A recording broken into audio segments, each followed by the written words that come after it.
Alors que le monde traverse la crise du Covid-19, je pense que le concept de pays avancé change légèrement dans l'esprit des gens. Selon vous, quelle est la définition de pays avancé à l'avenir? Alors, ça c'est un vieux débat entre économistes et sociologues. Les économistes ont trouvé des critères qui combinent à la fois le revenu économique, mais aussi le niveau de l'éducation, mais également l'égalité entre les sexes. Et on combine tous ces éléments et on classe les sociétés en fonction de cela.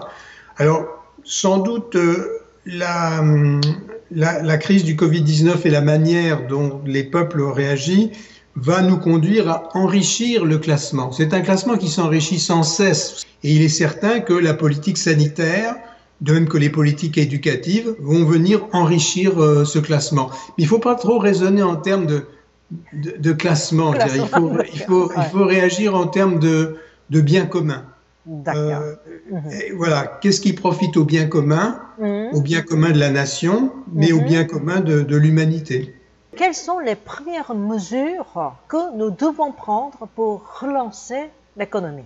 Écoutez, il ne faut pas relancer l'économie, il faut relancer le travail, ce n'est pas la même chose. C'est-à-dire que, il est normal que les États aident les travailleurs qui ont perdu un emploi, les petites entreprises qui sont en faillite. Il faut leur faire des prêts à long terme, très généreux.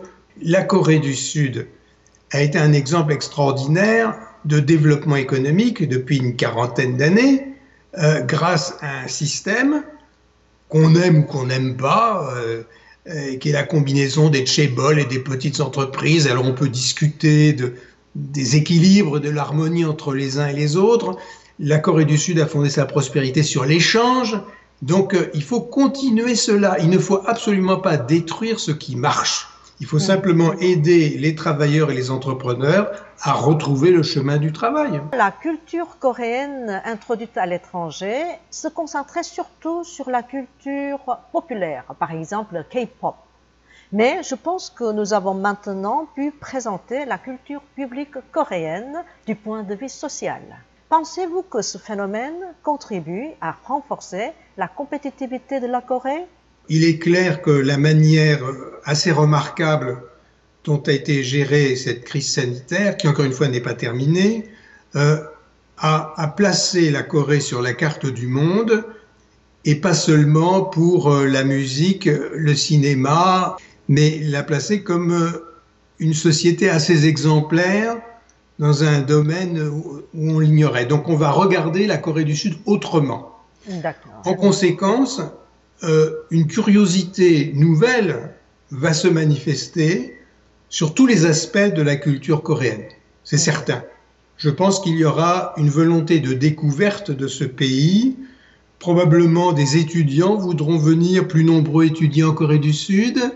Des dirigeants politiques, des dirigeants économiques voudront regarder ce pays de plus près.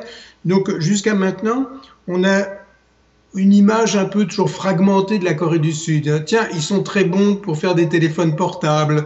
Ils sont très forts pour faire des gros bateaux. Cette musique pour les jeunes, c'est amusant et sympathique. Ils font des bons films. Réussis jusqu'à maintenant vont constituer une image, je dirais, plus unitaire, plus globale de la Corée du Sud. Et donc, ça aura évidemment un impact positif sur ce que vous appelez la compétitivité, mais surtout, le premier impact, c'est le regard sur la Corée du Sud va être complètement modifié. On va la voir comme une civilisation en tant que telle. Mais quand même, souhaiteriez-vous dire quelques mots aux Coréens et aux citoyens du monde? À mes amis coréens, je voudrais qu'il y ait une participation plus active des intellectuels, des artistes coréens à la vie intellectuelle, artistique, débats internationaux. Je voudrais aussi que les Coréens acceptent les critiques. Merci beaucoup pour votre temps précieux et merci d'avoir partagé vos points de vue avec nous. Merci beaucoup.